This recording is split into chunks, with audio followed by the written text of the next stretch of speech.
Yo, what is up guys? Welcome back to a brand new F1 Esports video. This is round 3 around Austria. As you guys know, we finished P4 in the first race and P1 in the second race. And now we're heading out for a first Q1 run. As you can see, the quality is absolutely shit. And I apologize for that, but this was the first event of the year, as you guys might know. And we just moved into a new part of the factory.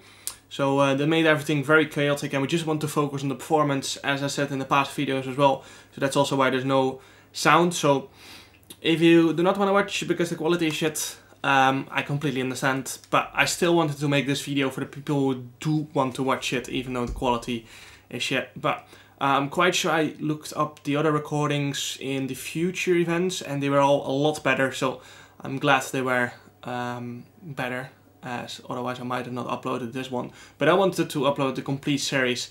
I've already gone out on a lap on the intermediates. Now we're heading out on our medium run.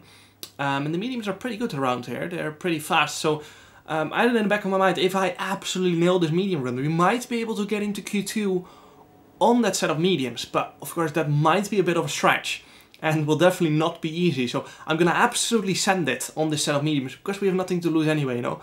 And if we absolutely nail it, then we might get into Q2 on that set of mediums. So I knew from practice that I was really fast on the mediums compared to the softs. So we might be a little bit off on the softs, as I just struggled a little bit more with them on the balance. It just was harder for me to get it right. As you can see here, going into turn 1, pretty much nailed it. Not gonna lie, felt very nice. Caught the slide very nicely on the exit. Now we're going into sector 2. Looks Blakely at 103.356 across the line. And again, through the hairpin, very nice rotation, opening up to DRS. So we're gonna have to try to go quite a bit faster than that lap time of Lucas. Into the next right-hander, braking under the bridge. Down to third gear, once again, nice rotation, bit of a slide. Which probably compromised my minimum speed a little bit. But no major mistakes so far. Through the next left-hander, got the inside curb nicely, which helps with rotation. 3.3 tenths up on the Philip Praetschneider, which is a lot of time around this track, where there are just 9 corners, basically. Into the final 2 corners, this is where I felt really comfortable in this medium compound. Almost invalidated my time. That was really on the limit, but as I said before, I was trying to absolutely nail it. Up to the line, a 103.355, but we're going to keep pushing because we have enough fuel to do another lap. As you can see, through the first corner we're 1.500 up, and every 100 counts. As I said before, my aim is to get into Q2 on this set of mediums, as I just felt so good on them. Through the next right hand again, 100 up, opening up the DRS. Very solid lap so far, but I think in the end of the lap we might run out of battery a little bit, which might cost us a little bit of time. Last lap we made a little mistake here, and this time we do get it right and gain 100 more or less to the next left-hander. 5th gear again. Bit more exit speed than last time around. Compromise the entry a little bit to the next left-hander. And through the next few corners, they're all high-speed corners. That's really where the lighter car helps. So we might be able to get a little bit more time through here. You can see half a tenth up now through the last corner. Almost 1 tenth up onto the line. And that means we're on P1 by 1.2 tenths. And at this point I was really thinking we might be able to get into Q2 on this. As now you can see we did went out again, as we were P10 at the time, so felt like we pretty much needed to go out again. But you can see on that soft run we're only like half a tenth up coming across the line. And that's what I meant, like I was so comfortable on the mediums, which is very good for a race of course. But just struggling on those softs, and basically this means we have to go out again. Because rain is coming later on, and we just need to be in it to win it. So yeah, we just have to use another set and try to get a better lap in. You can see here 800s up. Took it a little bit safe in the second last corner because I knew there was a lot of time in the last one. So up to the line now. Another 800 improvement, which puts us P4, which is enough to get into Q2. But I don't think we would have made it on the mediums. But yeah, as you can see there, we would have not made it on the mediums, just about. We would have been P17, like 400s, no, yeah, 400 or 500s behind P15. So that would have been very nice, but as I said, I struggled on the softs for some reason. Our first soft run would have been enough, but again, it's very tight, so you cannot take that risk. We ended up using 2 softs instead of our aim, which was 0. But as I said, rain is predicted for later on in this quali, and we do not know how much more of these softs we're going to need, so we might as well just risk it or go safe and hope we get to use the intermediates later on. So as you can see here, rain predicted for Q2 and Q3. The race is not straight after it, so the race is inaccurate. I decided to go out on a used set of tires, basically instantly, and try to set a good banker into the final 2 corners now. Pretty clean. Fastest now Lucas Blakely 103.227, and we come across the line and it's a 103.251, 200s behind Lucas Blakely, which is alright on a used set of tires. But now we probably have to go straight away on our new set, because as I said, rain is predicted and we do not know exactly when it's gonna come. And as I said before, we do not know when the rain is gonna come, so this lap on a new set of softs might be crucial. A lot of people, I think, already went straight away for a new set because they wanted to be really safe, but I felt we had decent pace on used tires anyway, so decided to go for a new set. Bit of a moment on that exit, that definitely cost us a few hundreds, but into sector 2 with 300s up, and we just need to try and get a good lap on the board, not make any mistakes, keep it clean, but at the same time have a good pace.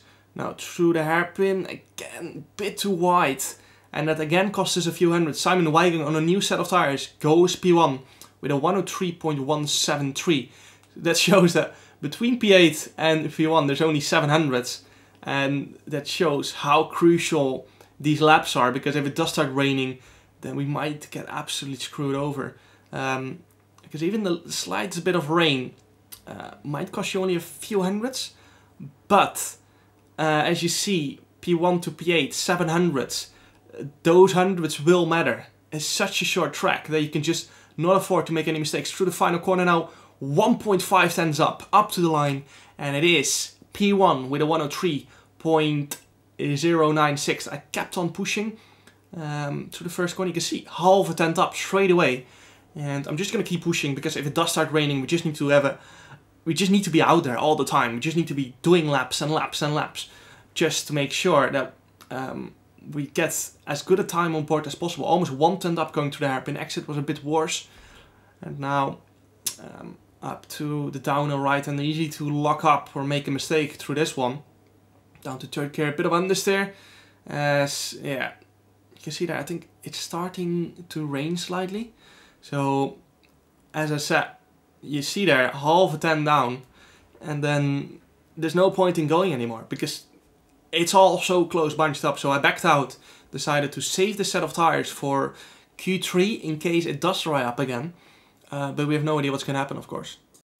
Now, end of Q2, you can see Danny Bresney, Brendan Lee, Nicolas Longay, Johnny Tormela and Patrick Siepels all out. It's a bit of a shocker, to be honest. You can see I did went out on intermediates in the end. Just wanted to get a feel for them, because if it does rain in Q3, then you want to be straight on it, of course. So quite some shockers there of the people who went out. But yeah, now we have to go on to Q3, and we have no idea if it's going to be wet, if it's going to be dry. I expect it to still be wet from Q2, of course, at the start of Q3, but we do not know if it's going to dry up or not. So it's going to be very interesting, but let's head into Q3 now.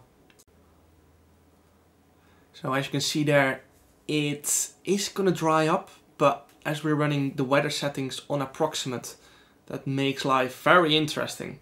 So I decided to keep the intermediate setup on, basically, and yeah, go for safe, because just want to go out on the inters without using any of my slick tires, see what the weather is like, see what the track is like, and then make a decision based off that. Now into the final two corners, we're about to finish our first lap on the intermediates, and you can see it is not raining anymore. Marcel Kiefer goes P1 with a 110.5. We go P1 then with a 110.3. And then Frederick Rasmussen goes P1 with a 110.23. No one managed to go faster. I think me and Freddy were quite some margin ahead of everyone else. As you can hear me see press the weather report. We cannot hear that, unfortunately, as I said earlier on in the video. But yeah, it's too dry now for the intermediates. You can see I'm losing time. So I'm gonna box this lap, bolt on a set of softs, and then see what's gonna happen. Now back into the pit box, you can see for a brief moment the weather report there. It says rain in 10 minutes. But I was really not sure what tires to go onto. We have one set of new tires and still loads of used, of course. But I decided to go for the brand new set. And the reason for that is, we know it's drying now, but of course we don't know how fast. And that makes it just very tricky, this decision. I decided to fuel up for 2 runs, because we just need to be able to do the laps and be on track when the track is at its best. And I remember driving out of the pits. I was still in my intermediate setup because I expected it still to be pretty slippery. But going out, I was just so surprised how dry it was. So Daniel had that already on a lap. So he has absolutely nailed it going that early. But as I said before, we cannot risk to wait till the end of the session when the track should be at its best theoretically, because it's dried up and rubbered in.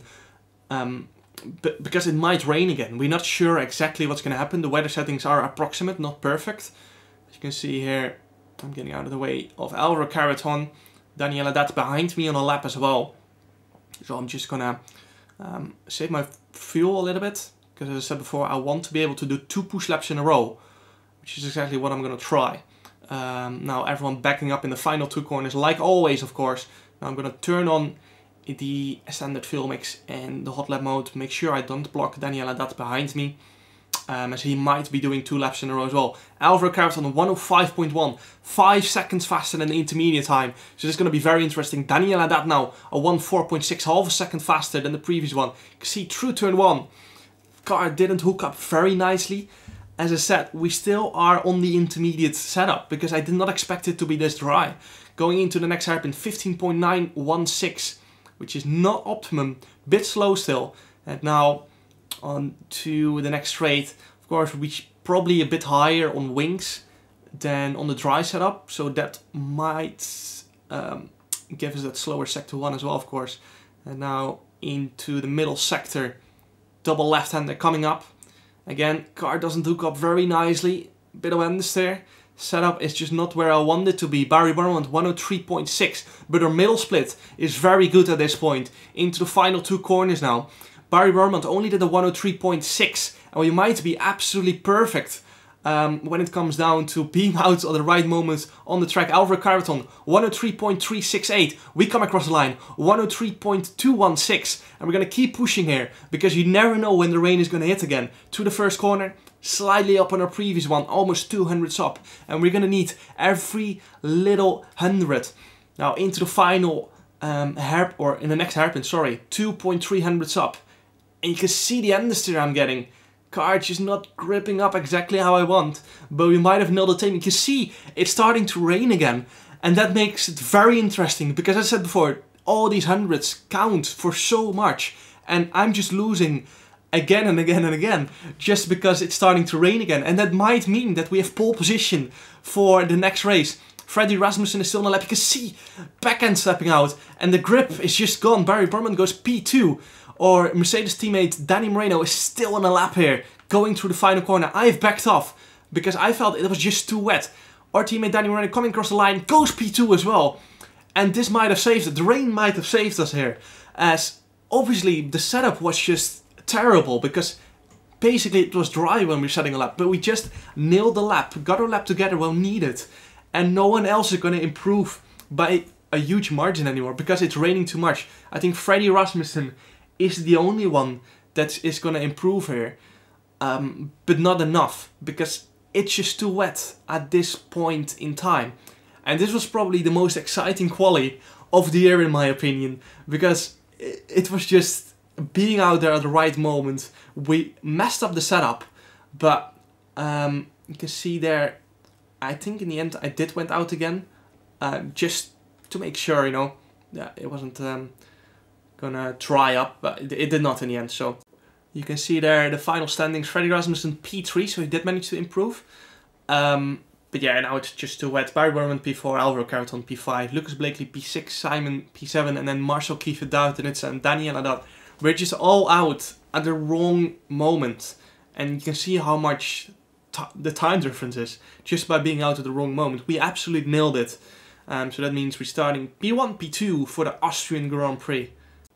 Now we move on to the race. The recording started pretty late on, as you can see, so we can't see the weather prediction. It's very inaccurate anyway, as we were driving on approximate weather prediction. But rain was forecasted towards the end of the race.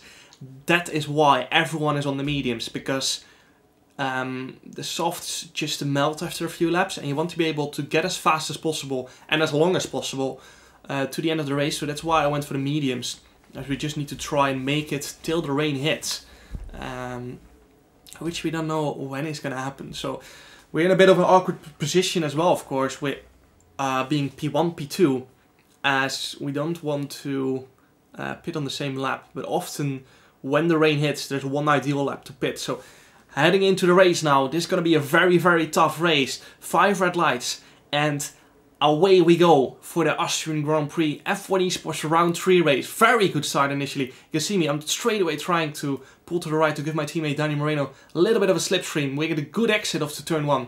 And that means we're clear heading into the next hairpin. I'm pushing to try and stay clear of Danny, which then gives him a bit of breathing space into the braking zone, to stay ahead of Freddy Rasmussen. As if we can get a 1-2 here, that will be absolutely huge for the constructors. You can hear me press for the weather report basically instantly. I did went for a dry setup, of course, because dry setup in wet conditions very often is a lot better than a wet setup in dry conditions. So that's why we went for just a dry setup. Daniel had that out of the race already, so that's very unfortunate for him. And now I think the order has shoved a bit. Lucas Blakely moves up 1 position, gained that position to Overclockers, I think so. And now, yeah, we just need to try and work together, me and Danny, to try and stay ahead of Freddy, because DRS is so powerful here that you want to work together every single lap, and that's what we're going to be trying to do. Now on to the end of lap 4, start of lap 5. You can see we're on 50% ERS, and we've been trying to pull along Danny a little bit in the past few laps. So he can save some ERS, and now we're going to switch around so I can start charging my ERS in the next few laps. And as you can see here, he's getting past us and just switching around, not fighting him. And now we're going to try to be saving some of our ERS, as when you're in a DRS you're just using less ERS, and because you've got less drag, and then you approach to the next corner with a higher speed, which then charges the battery faster. So you can see there, charging goes well, and we need to try and play it careful, because Freddy is right with us, and we always want to be 1-2. We do not want to have a Red Bull in the middle, as that just makes overtaking a lot more complicated. So we just want to keep that 1-2, even if that means we have to use a lot of our ERS to try and keep that P2. It's just crucial that we stay there. And now you can see we've got like 20% more ERS than the last lap. Again, asking for the weather report. Skies are turning a little bit darker, which means rain is closing in. But once again, we have no idea what's going to happen. You can see that Freddy pushing a little bit. I'm watching behind all the time, because I just need to keep an eye on Freddy. You can see I move over a little bit to the right, because I do not want to give him any space or give him any idea that he can dive on me right there. And we managed to, now again, trying to save my ERS a little bit behind Danny into the next right. And then Danny gets a bit of a slide, which puts us a little bit in an awkward position, because yeah, now again, missed the apex a bit. Again, that puts us in an awkward position, because now basically we have to pass Danny again. Luckily, we have saved up a lot of ERS really fast, which is the advantage of running a little bit lower wings probably. But that will hurt us probably in the wet conditions. So yeah, very important that we keep this P1, P2 so we can stay clear of Freddy. We can see going into the next right-hander, turn 1.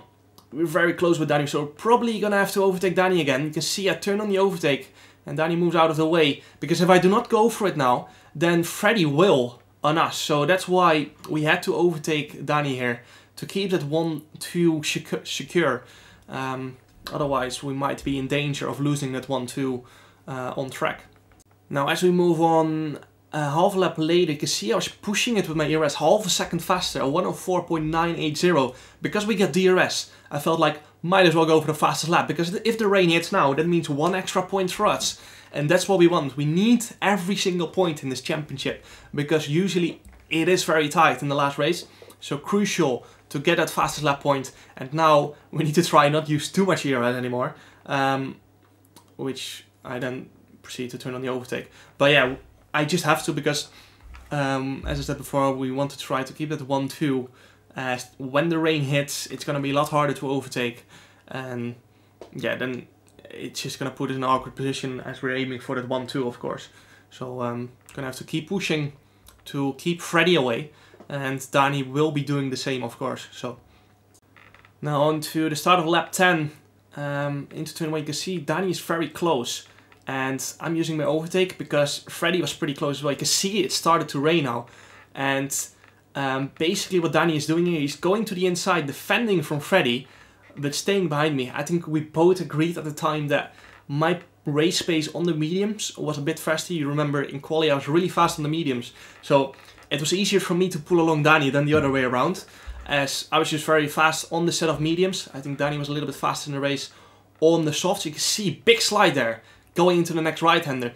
So I think I might risk it here, going onto the inters, as the grip is fading away really fast. And one of us has to pit, because if we both stay out another lap, then that means we're going to be screwed, because then another always has to stay out another lap. And I think we agreed that even if it's not ideal lap, I had to pit here, because otherwise we have to stay out on a lap, and we didn't. And as I said before, like a few seconds ago, this might put us in a very awkward position. Lucas pits now, and one of us should have pitted there, because now we're going to be in a very awkward position of staying out probably a lap longer and losing maybe like 10 seconds. So this was probably a big mistake. You can see there a lot of people went into the pits. I was trying to push as hard as I can to get to the pits as fast as I can. You can see the grip has just completely faded. And now we're going to have to try and come into the pits this lap. You can see track is completely wet. Lucas might be gaining a lot of time here on this in lap. So does the other people who have pitted this lap, because you can see it's super wet. Grip is still doable, but we agreed I was going to pit this lap. Danny has to stay out another lap, which is going to be a very long lap, because you can see that the grip is fading away. And both me and Freddy are going to box this lap. You can see me confirm it with the engineer. We're crossing the pit entry lines because that's allowed in F1 Esports, same in the pits. Now we need to make sure to brake in time for that 80 kilometers. Now boxing for a brand new set of intermediates. We cannot get held in the pits, so that's beautiful. You can see there. That's one of the rules in F1 Esports. You can see DRS disabled, so we actually might have absolutely nailed it here. But that means Danny has to do an extra lap on that set of slicks. And that just makes life very tough, because he's going to be losing 5 to 10 seconds on such a short lap. You can see the delta in the top left to Cedric Tolmay, 9.5 seconds. And Barbie, who pitted for the Inters 1 lap earlier, actually gained time. So he might have nailed it.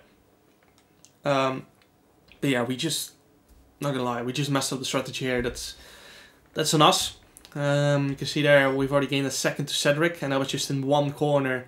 So imagine what it's going to be like in the next few corners to the next right-hander. Another second gain. So every corner from now on is just going to be a second gain. And we're just going to see those constructors' points fall away, which is very annoying, because we're in a very good position of finishing in a 1-2. And yeah, that's just extremely annoying. Very unfortunate as well. But yeah, it is what it is. We have to accept it. We gained like 5 seconds to Cedric on just this lap, which means Danny's going to be losing at 5 seconds as well. And those 5 seconds is basically going to be the difference between P1 and P10 more or less. We still need to keep fighting and try to get as much points as possible. Even if it's 1 point, as I said beforehand, they count. And as you can see as well, top left, we did get the fastest lap, and no one is going to be able to break it anymore because it's full wet. And Cedric is trying to stay out on the slicks. He's just trying to get out of the way, but no grip for him. So that means that if we finish P1, we get 26 points, the maximum available, which is just so important. That 1 point might be the difference at the end of the year in both constructors and in the drivers. So now in wet conditions, you're going to be recharging the battery a lot faster. So we can just pretty much send it to try and defend from Frederick. As long as we don't make any mistakes, we should be good. Simply because in the wet, it's so hard to overtake. As the dirty air, you need the downforce, of course. Dirty air makes it very hard. And then also no DRS makes it even harder. So as long as the pace is pretty equal, it's near impossible to overtake. Because now we move on to the final lap. Absolutely nothing happened in between, apart from Freddy was pushing quite hard with his ERS, like 5 laps before, but nothing interesting. I tried to flex the muscles a bit in this last lap by using all of my ERS and trying to extend the gap a little bit. But we're not taking any risk anymore, of course, just trying to bring it home, get every apex nicely, be safe on the throttle, turn on the overtake to extend the gap a little bit, as Freddy is out of ERS. If I remember correctly. So now the gap is 1.1 seconds going into the next right-hander, and all we need to do is just bring it home. We've got more than enough fuel, tire wear should be completely fine. So yeah, I think our teammate Danny Moreno was still fighting for P10 if I remember correctly. We will find out in a moment. The Reach is going to bring it home. Barry Gorman in P3, sorry. Behind Freddy, Lucas Blakely P4, who is one of our drivers' title rivals basically. So it's the title looks to be between me, Freddy and Lucas at this point, as we're gonna come across the line 26 points in the back. So we're just gonna have to wait and see how our teammate Daniel Moreno did in the end.